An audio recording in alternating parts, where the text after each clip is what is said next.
Hey, what's going on? Pat McLaughlin here from DrumlineChops.com, and in this video I'm going to teach you how to change a marching bass drum head.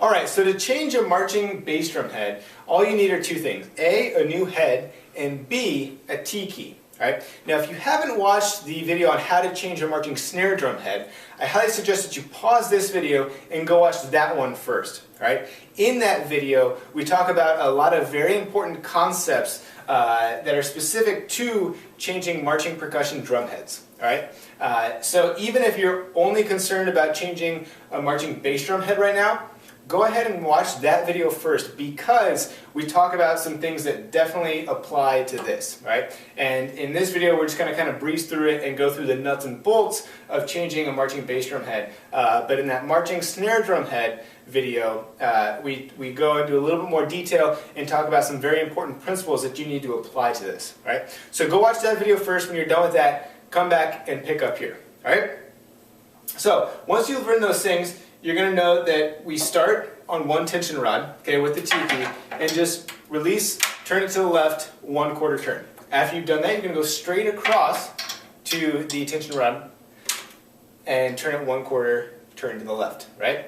And remember, that keeps the even tension throughout the rim and the head as you release the tension rods, okay? So we're going to go 1 over, 1/4 to the left, and straight across. 1/4 turn to the left. Next one, 1/4 turn to the left, and straight across.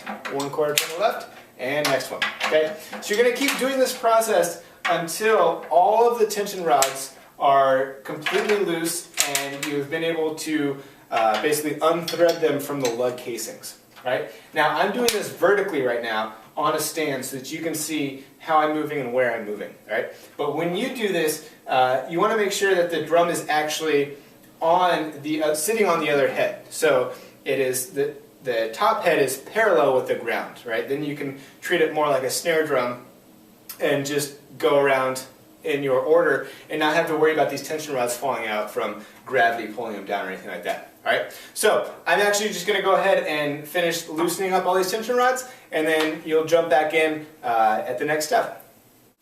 All right, so now I have released 99% of the tension, or unscrewed the tension rods the vast majority of the way. All right? So what I'm going to do now is just go ahead and continue to loosen them up with my fingers and remove the claws and tension rods from the drum themselves. All right? So I'm just going to remove all these, and I'll set them on the ground here after each one.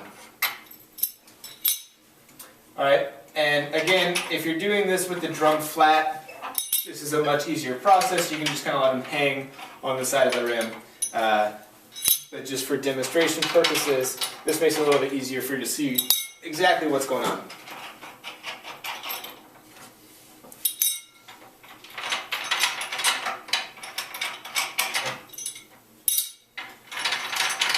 And 2 more.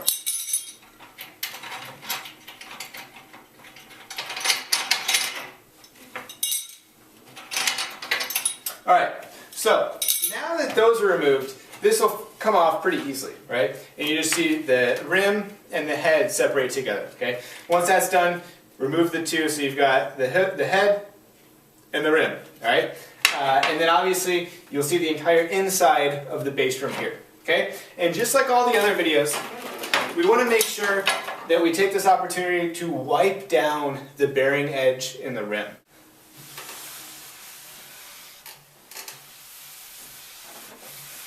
Alright, and I'm going to remove all that clutter.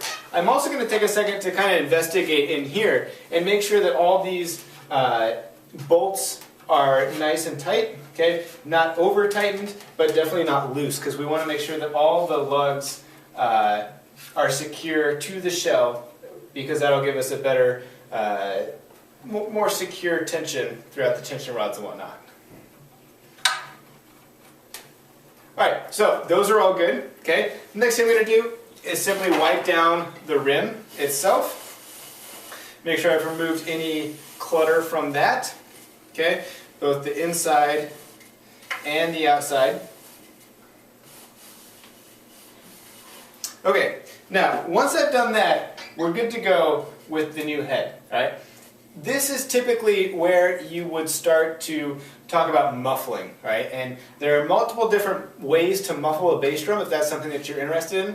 And I've actually made another video, a separate video, just talking about bass drum muffling, right? So before you advance to putting the drum head back on, I suggest that you pause this and go check out that muffling video, and you can decide what you want to do with your bass drums and how you'd like to muffle them if you want to muffle them, all right? Then, once you come back, you'll jump in right here where we put the new head on, okay?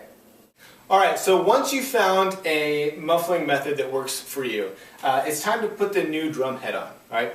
Now, I've already kind of gone on and loosely set this up. You simply put the drum head on the shell and then place the rim over it like any other type of drum head, and then go ahead and start screwing in some of the tension rods. Alright? Now it's important to note that when you put these bass drum rims back on, that the flat side of the rim is the part of the side of the rim that is touching the collar of the drum head. Alright? A lot of the manufacturers will make one side rounded, which should be the outside of the rim, and then the flat side should be the inside. Okay, so that's just one thing to pay attention to as you put the rim and the new head on. Okay? Now, as with all the others, you're simply going to put a little bit of lithium grease on the end, or on the bottom of the tension rod, okay? And then go ahead and start putting these back on, all right? And slowly just finger tightening them so that you get a nice and even tension around the new drum head. Alright, so I'm going to go ahead and do that. I'm going to put lithium grease on all these. I'm going to put them all back in and finger tighten them, and then pick you back up on the next step. Alright, so now that I've gone ahead and put white lithium grease on the end of all the tension rods, and I have finger tightened them all in, it is time to now make sure that there's no weird creases or crinkles or wrinkles in the drum head as it sits comfortably at a very loose tension. All right. So if you roll your finger around the edge, you want to make sure that there's no just little bumps or anything. If there is, just slightly tighten the tension rods around that area to smooth them out a little bit. Okay. Once those are smoothed out, it's time to actually just start increasing the tension of the head. So remember, you start at 1, go across, quarter turn, go to the next one. Quarter turn, across, go to the next one. All right. And you just repeat this process, maybe, for 2 times around or so, to raise the general pitch of the drum. And once you do that, then we basically balance the head. All right, you're going to go around.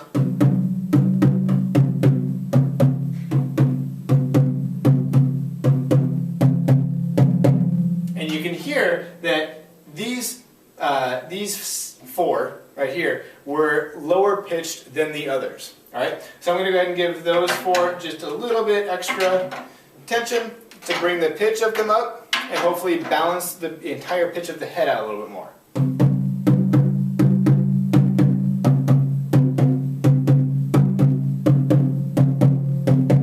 Okay, so still just a little bit.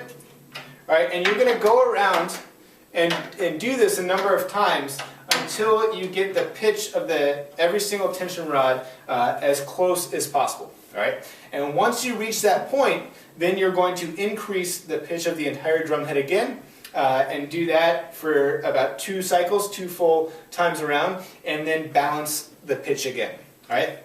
Once you get to that point, have your either yourself or one of your drumline members play on the head for a little bit to allow it to stretch in comfortably and over time, and then just continue to fine-tune and balance the pitch of the head, and then increase the tension until it gets to exactly where you want it to be. All right? From that point on, it's just about giving it regular checkups and balancing the pitch from time to time to maintain that sound that you want. All right? So that's basically all there is to changing a marching bass drum head. I hope that you found this tutorial helpful and that you now feel confident changing your own marching bass drum heads. If you have any questions, please feel free to send me an email through the contact page on drumlinechops.com. I'll be happy to help you out in whatever way I can. All right?